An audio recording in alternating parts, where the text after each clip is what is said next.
The story of the kings and queens of England is more surprising than you might think. It's a fine drama, 1,000 years of tales of lust and betrayal, of heroism and cruelty, of mysteries, murders, tragedies, and triumphs. The story of the Stuarts is, when you think about it, the most surprising of all.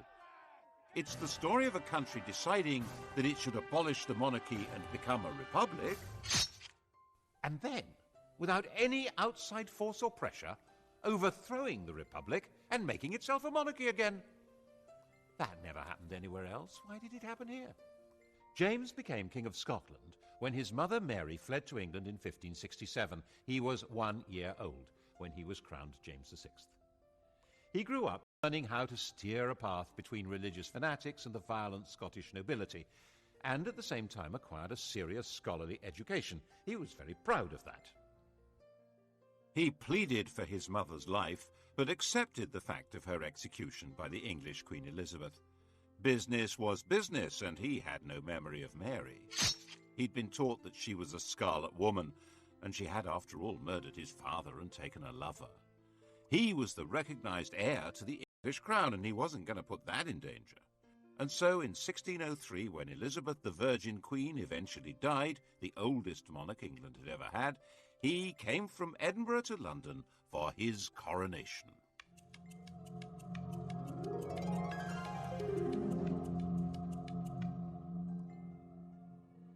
He was openly bisexual. The word in London was that Elizabeth had been a king, and now they had James the Queen.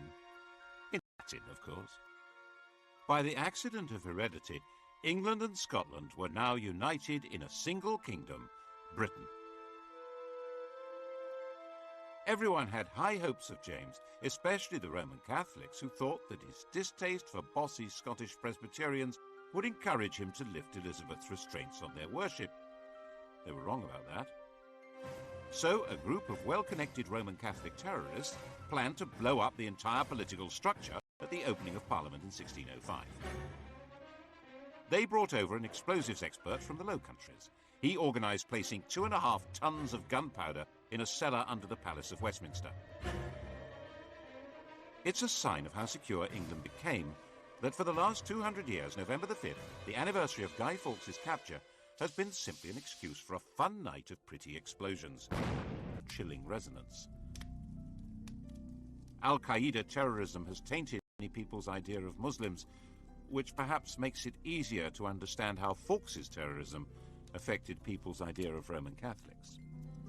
Actually, James himself was more sympathetic to high church than to low, because the followers of Protestant sects did not want priests and bishops to do religion on their behalf. In the Protestant view, the godly man has his own Bible, the devil's agent is a priest with a Catholic prayer book. James felt that people who didn't have respect for hierarchy in church would be equally disrespectful of authority in general. No bishop, no king was his fear. And the authority of the king was very dear to him. He spelled out his ideology in masks, theatrical balls, in his new banqueting house in Whitehall. His intellectual take on the job was that he was God's deputy and that he ruled by divine right as the absolute sovereign power in England. Having been raised in Scotland, he was baffled by the idea of common law, the notion that law was in the hearts and minds of the people, expressed through the precedents of the courts and their juries of ordinary folk. But this was the essence of the English system. It had been essential for the Normans to operate that way, as foreign rulers in a land they didn't know, and it had become embedded in the fabric of English life. Henry VIII and Elizabeth had the position of tyrants, but their tyranny required popular consent. They had to be popular in order to rule. James wasn't good at being popular. He was head of a court, a place of factions and favourites, and was grand in a very private way. One example of his sense of power and duty was in his treatment of tobacco. It had been introduced from America by Walter Raleigh, and Elizabeth had felt rather alarmed by it. It made her feel ill. She bet Raleigh that he couldn't weigh the smoke that came out of a pipe. Raleigh knew how to perform. He weighed an ounce of tobacco, smoked it, weighed the ash, and the missing weight was the smoke. Elizabeth laughed and paid up, saying she'd seen men turn their gold into smoke, but this was the first time she'd seen smoke turn to gold. James's whole approach was different. He disliked smoking and felt it was his duty to protect his subjects. But he was a rational man, a teacher, so he wrote a pamphlet, Counterblast to Tobacco, explaining that it was loathsome to the eye, hateful to the nose, harmful to the brain, dangerous to the lungs, and in the black, stinking fume thereof. He wanted to persuade people by the force of his argument, so he published it anonymously. Of course, no one took any notice. So, as the wise and kindly father of his people, he banned the growing of tobacco in England and increased the customs duty on tobacco by 4,100%. And reissued the pamphlet with his name on it. His whole approach was based on rational thought, not an English habit, and what he saw as the absolute authority of a king, also rather foreign to them. And his authority was not backed by any army, and his income was too small to run both the court and the government. The regular royal income came from rents on lands, feudal dues, and customs duties. But the flood of gold and silver coming to Europe from the New World had created inflation, reducing the real value of that income. Medieval government was designed for rather static farming economies and vast estates. Towns, run by common folk with special liberties granted in charters, had been useful little add-ons. But now international and intercontinental trade had blossomed. The nobles had declined, the towns had become major financial centres. Inflation, the growth of Protestantism, a lack of respect for traditional authority, the emergence of assertive members of Parliament, none of this was restricted to England. But in England it had a slightly different flavour. Everywhere else the ruler made the law, he was the law, but not in England. Kingship existed under the law.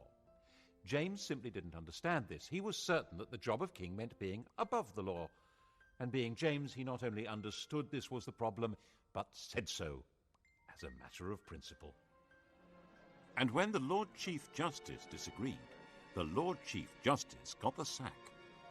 James was, people said, the wisest fool in Christendom. He needed to raise taxes, but taxation was always regarded as a special event. Taxes might be levied if there was an emergency need for cash, but the law said that this could not be done without the agreement of Parliament, which gave the Commons the chance to present demands to him. They expected what was called redress of grievances before granting him supplies, and these were exactly the kind of people who tended to be Puritans, low church, with no real sense of proper deference to people better born than themselves. So he avoided that as much as possible. His way of life didn't help either. His diversions were hunting, an obsession, and took up with a pretty young Scot who'd been his page. Robert Carr was given the estate of the executed Walter Raleigh and quickly became a viscount and a privy councillor. When Carr decided to wed the married 17-year-old Countess of Essex, who hated her husband, James helped to sort out the divorce. The Countess's family, the Howards, detested Carr but realised this was the best way to get into favour at court. Carr's close friend, Sir Thomas Overbury, tried to warn him off that filthy, base woman, which annoyed the Countess. So the sweet young couple poisoned Sir Thomas, which opened the door eventually to the Howards' enemies, who exposed the murder plot to James, while providing him with another very beautiful young man, George Villiers, to take Carr's place. Carr and his wife were sentenced to death, and Villiers, whose legs were wonderful, became the Duke of Buckingham, and the murderous couple were pardoned. James wasn't exactly a Puritan's role model. By the time King James died, aged 58, in 1625, the king and the Puritans were set on course for a direct collision, and his son Charles wasn't going to change direction. The new king was 25 years old, gauche with a nervous stammer, but deeply conscious of his place as God's anointed ruler of Britain, the new father figure, and he played the part of absolute ruler as well as he possibly could.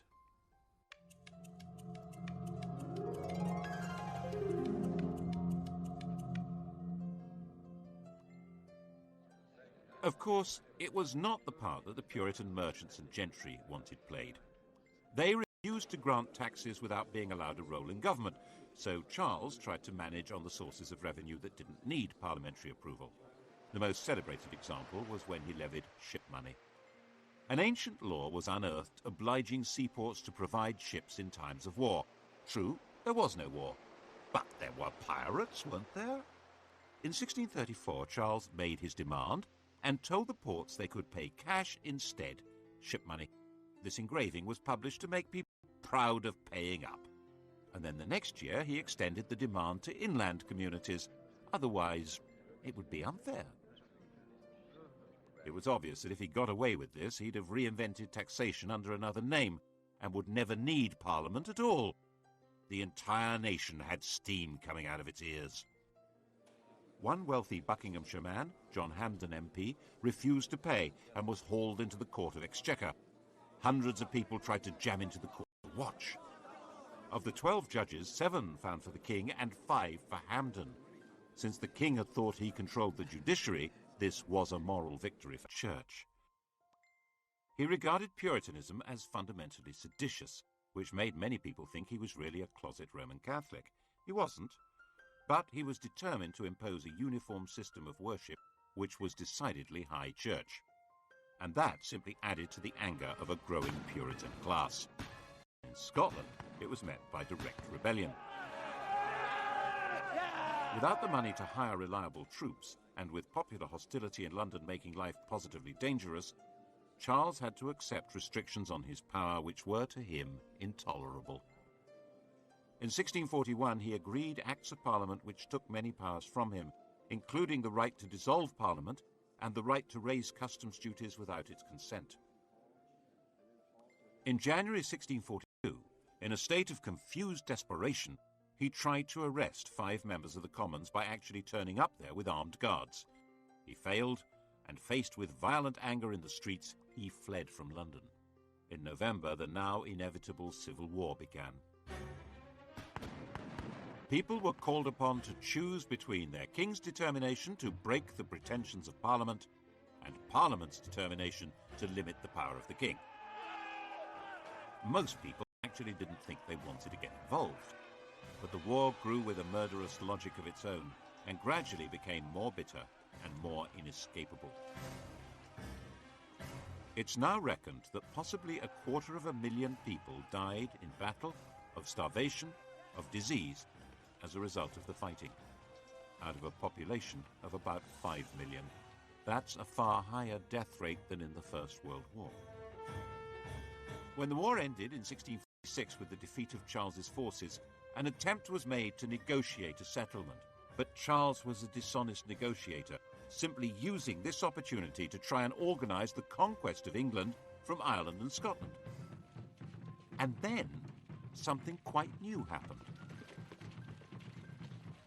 In the brief and decisive Second War, the Parliamentary Army developed a revolutionary will of its own. When Charles was recaptured in 1647, Parliament tried to disband its forces, but General Fairfax and his men proclaimed that they were not a mere mercenary army and flatly refused to go home. Their job wasn't finished. The revolution had to be completed. They said it had to be established that the House of Commons was the supreme authority of England, and the king was, but at the most, the chief public officer of this kingdom, and accountable to this house. That was in September 1648. The Commons said, don't be so silly. The army wasn't happy with that, so it crushed Parliament. It occupied London, used St. Paul's as the cavalry stables, and looted the treasury. 45 MPs were arrested, 146 were barred. The rump that remained were in effect the members chosen by the army, who would do what it wanted, which was to put Charles on trial for treason for levying war against the Parliament and Kingdom of England.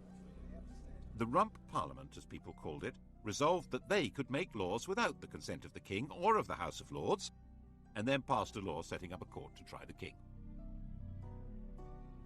Charles said that he didn't recognize the court, as someone needed to explain to him what authority it possessed. On the 27th of January 1649, this court condemned him to death. Charles was taken to the banqueting house, that theatrical set built by his father for dramatic presentations in which the scripts were all about the glory of royal power. It was no longer used for those masks. Charles had commissioned Rubens to make paintings for the ceilings, and they were too precious to be damaged by candle smoke. The ideology of the performances had now been put on permanent display by Rubens. The paintings celebrated James's absolute rule, casting out war and discord, bringing peace, harmony, order, and prosperity to a grateful people. Charles, the small, dignified, stuttering man who'd commissioned the work and presided over the reality that flowed from it, was marched out through a window onto a specially constructed platform. He wore a thick vest so that he would not shiver with cold, which might be mistaken for terror. And on that stage he knelt with calm dignity, and his head was cut off. Britain no longer had a king.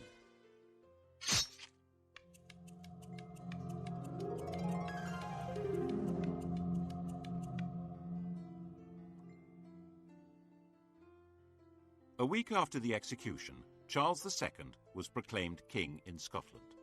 But Charles I's 18-year-old son wasn't there. He was in the Netherlands. He'd fled to France with a group of supporters 4 years earlier, and his one brief attempt to provide military help to his father in the Second Civil War had been a failure. His object now was to find a way of recovering his father's throne, and to hell with that stuff about being an absolute monarch. He landed in Scotland in 1651 and was prepared to sign up to whatever was asked of him, including agreeing to his father's blood guilt and his mother's idolatry, and becoming Presbyterian. If that's what it took to be proclaimed king, do it. The new English Republic wasn't going to stand for this. Were finally defeated at Worcester. If he'd been caught, he would probably have been killed. The story of his escape, disguised as a Worcestershire yokel, became a famous legend. At one point, he spent all day hiding with a companion in an oak tree while the Roundheads searched for him below. It became a celebrated story in a way that didn't bode well for the Republic. Charles looked dashing and daring, while the Roundheads looked ridiculous, incompetent, and heavy-handed. Throughout his 6 weeks' flight, he remained cheery, polite, and very resourceful, ending up in the George Inn at Brighton. It's interesting that none of the 3 or 4 dozen people who recognized him were moved to betray him, either by the potential death penalty they faced or the £1,000 reward they could collect. He got away to France, then to Germany and Brussels, living in a kind of limbo, short of money and with no coherent plan of return. So how did he do it? After the execution of Charles I, England was a republic. Look at what happened to the design of the Great Seal, the official mark on statutes and proclamations. Here's Charles's seal, the seal of a king. He canters on horseback with his greyhound running alongside, and the Latin motto means Charles, by the grace of God, King of Great Britain, France and Scotland, defender of the faith. After his execution, the new republic was in theory ruled by the House of Commons. So instead of a king's seal, the Great Seal was the seal of the House of Commons. It shows the Commonwealth, a map of Britain. And on the other side are the Commons themselves. And the motto simply says, 1651, in the 3rd year of freedom by God's blessing restored. In English. Didn't last, though, because the real power wasn't the House of Commons. It was the army. For a while, the army was too busy to take much notice of England. It was occupied with the destruction of Ireland, where a large part of the population were irredeemably loyal to Catholicism and the monarchy. But when it finally turned round and looked at England, it found that there still hadn't been a thoroughgoing Puritan revolution. So, in 1653, Cromwell, the army's most powerful general, cleared the Commons at sword point and installed a new parliament, which he thought would be more capable of bringing about a revolutionary transformation of society. His own Chamber of Righteous Puritans, the so-called nominated parliament, turned out to be no more to his liking, and he dismissed that too, installing himself as the Lord Protector. And the Great Seal was now his own. It shows Oliver Cromwell on horseback, just like Charles, but stepping out very stately rather than cantering with a greyhound. And the Protector Oliver. In Latin. In what sense was this a republic? However unwillingly, and he kept protesting his unwillingness, Cromwell was driven by his own belief in the divine right of revolution to run the country as a militarized kingdom for Puritan saints. There were now 11 districts, each run not by the people, but by major generals. These military ayatollahs collected taxes, ran the courts, and controlled public morality. Theatres were closed, along with brothels and gambling dens. Horse racing and cockfights were banned. Everyone had to go to church, stay sober, and morally upright. Pagan festivities, like Christmas, were banned. Mince pies were forbidden. Oh, it must have been great. In 1656, a newly elected Parliament made it clear they wanted to return to the old constitution. They reopened the House of Lords and offered Cromwell the title of king. He seriously considered it. And although he turned it down, perhaps because the army would have turned against him, 2 years later, on his deathbed, he nominated his eldest surviving son as his successor, like any other king. Very few people cheered Lord Protector Richard Cromwell. Who was he? Not crowned, not acclaimed, not the leader of an army. People called him Tumble-Down Dick, and that's pretty much what happened. Early in 1660, one of his father's commanders, General Monk, seized London and summoned a special parliament to invite Charles II to return to the throne. If you're going to have a king, it might as well be one with the right credentials. Tumble-Down Dick became a private citizen. He changed his name and became a lodger in Cheshire. 30 years later, he wrote to his daughter that his safety was to be retired, quiet, and silent. He would have made a good constitutional monarch. But while the English may not have been quite sure what they did want, they now knew exactly what they didn't want. Anything run by soldiers or Puritans. No matter what else would happen in the world, England would never again let a military man have any political power. And a deep and abiding suspicion had been created of anyone who looks like a revolutionary or a religious enthusiast. Actually, this explains a lot of English history. Most countries were at some time in the last 300 years infected by revolutionary fervour or ideological passion. But England, it seems, has been vaccinated. It's been pretty much immune to political feverishness. Still is, I think.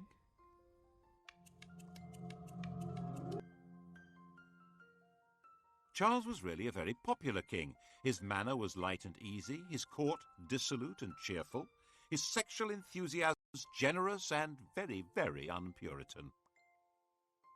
As those great historians Sellers and Yeatman put it in 1066 and all that, not so much a king, more a monarch. The years since his father's execution were called the Interregnum, and the idea was to pretend that nothing much had really happened. The parliamentary records for those years were torn up. An Act of Parliament gave the new king control of the armed forces, and Parliament agreed to give him an inadequate annual revenue. 10 of the people who'd been involved in the execution and trial of Charles I were themselves put on trial, and then hanged, drawn, and quartered. Cromwell and 3 other military commanders of the parliamentary army were also put on trial. They didn't put up a very convincing defence, being dead. Their bodies were dug up and hung in chains at Tyburn. It was all good popular entertainment, and theatres reopened and maypoles were back in business. Merry England had been restored. Charles had given a written promise of pardons, arrears of army pay, and what was called liberty of tender consciences in religious matters. He also confirmed land purchases made during the Interregnum, which helped maintain stability but was a bit of a blow to cavaliers who'd lost their wealth and their land by being on the wrong side. In a way, the sense of a new beginning was strengthened by the destruction of the capital, plague and fire. Plague was a swift and grotesque disease, which had erupted frequently before, but in 1665 it took a firm grip and killed about 20% of the city's population. London was largely turned into a ghost city as the survivors fled. The king, who'd moved to Hampton Court, gave £1,000 a week to London charity. And then London began to burn. The king returned to the city with his brother James, the Duke of York, to take personal charge of firefighting in the streets. Everyone knew that the mayor had been too timid to pull down houses that might have created fire breaks until he was directly ordered to do so by Charles. It certainly helped the royal image, though it didn't help London much. The old, rotting, diseased structure was purified by an inferno that simply burned the place away as thoroughly as if it had been blasted by a nuclear weapon, and a lot more cleanly. And the new city that arose was a classic image of the political settlement of the restored monarchy. The old arcades was rejected. That was the sort of Renaissance princely city that existed on the continent. They were the stages on which state ceremonies could be impressively performed by grand leaders, not needed here. Wren was allowed to build a new modern cathedral and a swathe of churches in which altar, pulpit and congregation are positioned to be equally important, not too Roman Catholic, not too Puritan.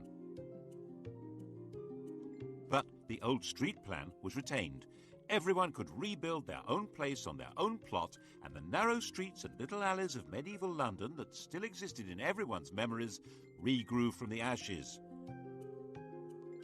Even now, neither German bombs nor modern developers have quite destroyed them. There mustn't be another fire. Laws would insist on flat fronts, no overhangs, more brick. But the old city that had no overall plan, not even a basic map, reappeared with modern improvements designed not for a new life, but for a better continuation of the old one. Exactly. There was a general desire to better continue things as around 230 people were executed, some hanged, drawn and quartered, and about 850 were sent to labour in the West Indies for 10 years. And many more, of course, were fined and had property confiscated. And James did not disband the army that had been formed to put down the rebels. England had a standing army again, just as it had under Cromwell. And he appointed Roman Catholic officers to run it. People began to murmur, and when the House of Lords expressed discontent, he dissolved Parliament. And as he continued to appoint Roman Catholics to public and church offices, public support began to ebb away from him. At his instigation, for instance, all the fellows of Magdalen College, Oxford, were dismissed, and the college was turned into a Catholic. The elder girl, Mary, was married to William of Orange, ruler of the Dutch, a Protestant head of state. The heir to the throne would reverse James's whole policy. But early in 1688, James's queen gave birth to a son who would be raised as a Catholic. This was, he thought, excellent news. It made him more secure. He was wrong. It sealed his fate.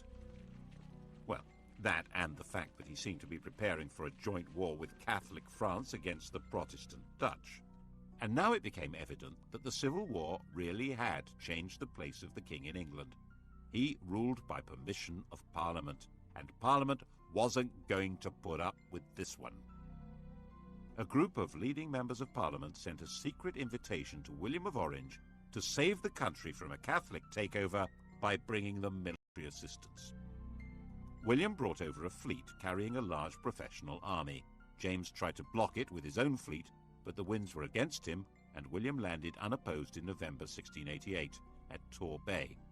The West Country had its own score to settle with James. And James simply panicked. The army wasn't behind him. Parliament wasn't. London wasn't. He was going the same way as Tumbledown Dick. In the middle of the night, he scurried out of Whitehall Palace by a secret passage. He got down to Sheerness, throwing the Great Seal into the Thames on the way. Ha! That'll fox him! It didn't fox anyone. He was captured by local fishermen. Eventually, William gave him permission to go to France. and no one had the faintest idea what to do next. William hadn't come to depose James, but to give military backing to Parliament in their quarrel with him. James had quite obviously quit, abdicated, gone, taking his son with him. England, having failed to be a republic, had failed to be a monarchy. It was a bit of a puzzler.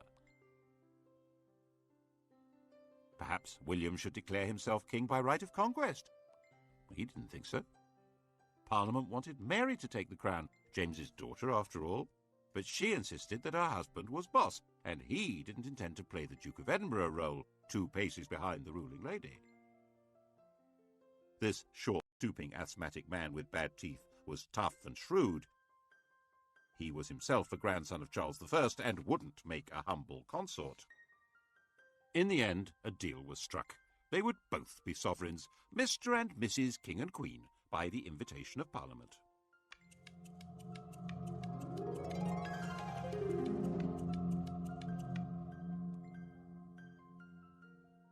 And they had to sign up to some basic rules. No standard royal power to lay down the law. The King and Queen couldn't appoint or punish judges. They couldn't make war without Parliament's consent, and Parliament would decide who could have the crown. And it wouldn't be a Roman Catholic. All the questions posed by the Civil War were finally answered, and it was called the Glorious Revolution, because in the end, the whole basis of royal power was redefined without anyone being killed at all. Except in Ireland, of course. James, with French backing, decided to make a comeback through Ireland. It was, after all, one part of Britain where a Catholic king could expect some enthusiasm.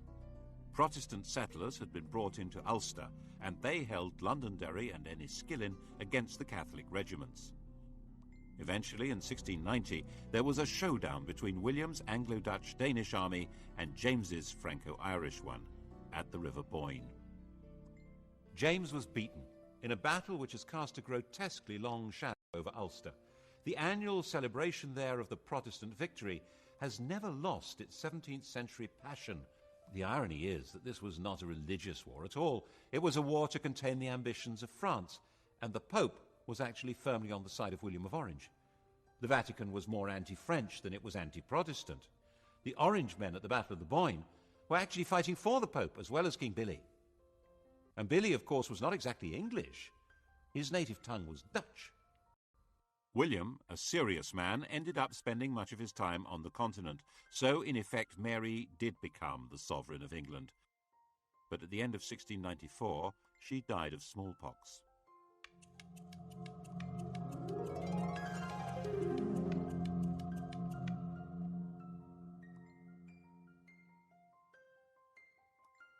England was now in effect ruled by an oligarchy through Parliament. The king had a role, but by no means a commanding one. Part of that role, as he saw it, was to push forward religious tolerance in a fundamentally intolerant country. Tolerance does have its limits. At his death in 1702, the question of the succession had already been agreed and settled. The crown passed to Mary's sister Anne.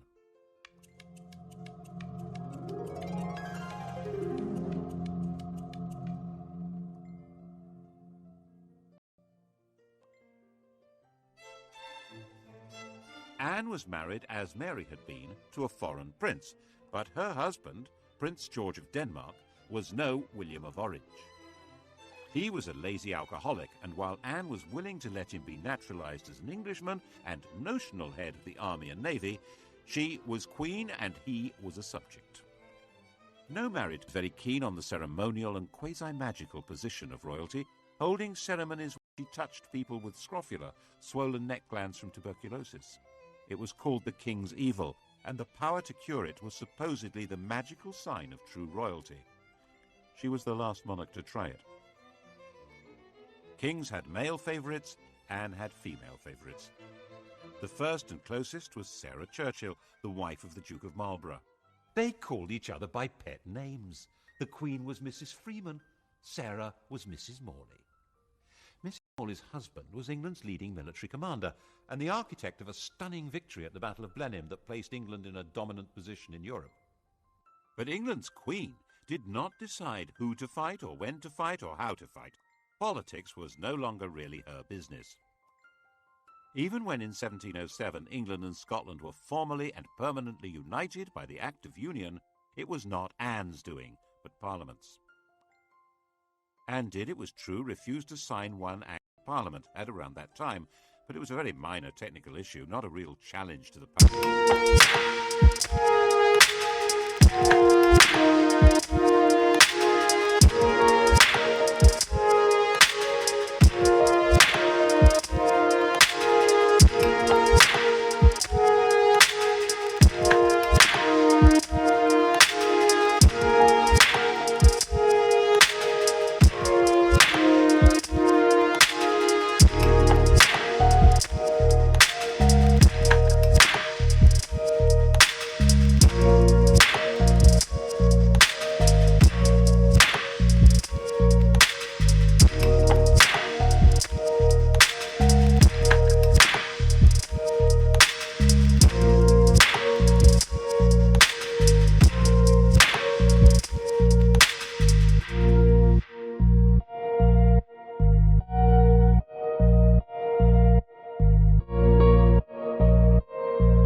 James felt that people who didn't have respect for hierarchy in the church would be equally disrespectful of authority in general.